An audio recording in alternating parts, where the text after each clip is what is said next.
Salut à toi pour cette journée numéro 105. Retour sur la séance d'hier que j'ai eu l'opportunité de faire avec Flavie Capozzi. Pour ceux qui ne suivent pas encore le projet, Flavie, il y a 2 ans de ça, en 2019, a fait la traversée du lac Léman dans la longueur en natation. Donc 75 km de natation, qui lui a pris une trentaine d'heures. Et elle se prépare pour l'année prochaine faire l'aller-retour, donc 150 km en natation dans le lac Léman, ici en Suisse. Un gros projet, donc je mettrai le lien de sa page Facebook dans la description. Allez suivre son projet, c'est vraiment super ce qu'elle fait.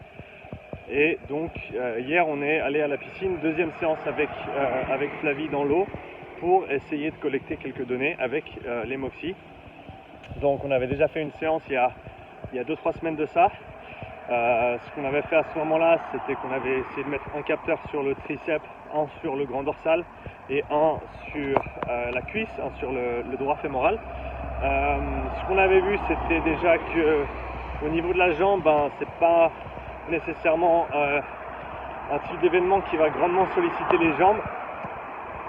On avait vu ça sur les données et en réfléchissant, on a décidé de ne pas en remettre à ce niveau-là.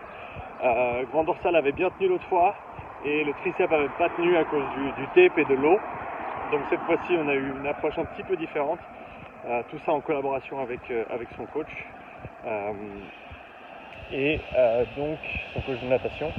Et donc cette fois-ci, un maillot de bain un petit peu plus grand ou qui couvrait un petit peu plus pour essayer d'avoir les Moxy couverts. Ce qu'on a essayé de faire cette fois-ci, c'était d'avoir un Moxy sur chaque pec. On a dû le mettre placé vers l'intérieur, côté proximal du muscle, étant donné que le grand problème avec la natation qu'on a avec les Moxy, c'est le placement des capteurs par rapport à l'amplitude de mouvement de chaque groupe musculaire. Donc on peut bien penser, si on le met sur un pec juste à côté de l'épaule, juste ici, on va avoir une énorme amplitude de mouvement sur le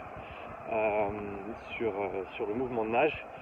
Pareil sur le grand dorsal, donc on l'a mis un petit peu plus bas que ce qu'on aurait voulu idéalement, mais donc on l'a mis en bilatéral sur le grand dorsal et en bilatéral sur le pec. Et elle a fait un entraînement, c'était un entraînement, on va dire quasi standard, légèrement adapté pour inclure du travail qui devrait théoriquement être près de son seuil, sa vitesse de seuil, donc sa vitesse critique.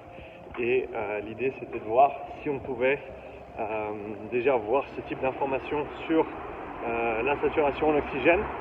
Est-ce qu'on pouvait extraire ce genre de données ou établir une corrélation entre sa vitesse critique et la courbe de SMO2 pendant l'entraînement. Ça, c'était un des objectifs de la séance.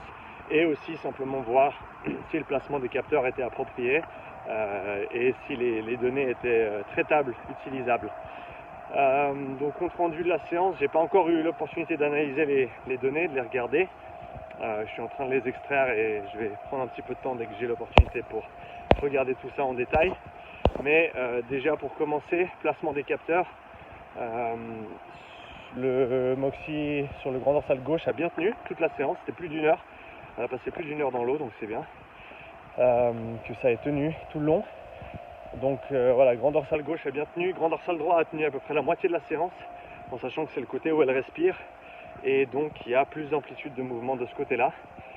Donc malheureusement il s'est détaché, il n'était pas complètement sous la combinaison, vu que la combi elle est quand même ouverte autour des épaules pour permettre ce mouvement de nage. Donc voilà, il s'est décroché, c'est pas grave, on a quand même une demi-heure de données dessus, et on a les données complètes pour les 2 pecs, gauche et droite, qui ont tenu toute la séance aussi, eux qui étaient vraiment sous le maillot ou sous la combi, donc il n'y a pas eu de souci de ce côté-là. Donc c'était intéressant de pouvoir faire cette deuxième séance dans l'eau. C'est seulement la deuxième fois que j'utilise les Moxy dans l'eau, donc et puis c'est pas comme s'il y avait beaucoup de données là-dessus jusqu'à maintenant, donc d'essayer de faire quelque chose comme ça, c'est expérimental, on ne sait pas vraiment ce qu'on va pouvoir en tirer, ou même si les données vont être cohérentes ou même exploitables. Mais voilà, ça fait un petit peu partie de ce qui m'intéresse, c'est chercher, essayer et voir ce qu'on arrive à trouver, ce qu'on arrive à faire. En tout cas, bonne séance. Et puis malgré le fait que Flavie était un petit peu fatiguée, elle a bien bossé. Et puis donc je reviendrai avec une autre vidéo pour parler des résultats une fois que je les aurai analysés un petit peu plus. En attendant, comme je vous ai dit, n'oubliez pas d'aller suivre Flavie, d'aller suivre son projet, son événement. Et puis si tu as des questions, tu peux comme toujours me les poser dans les commentaires.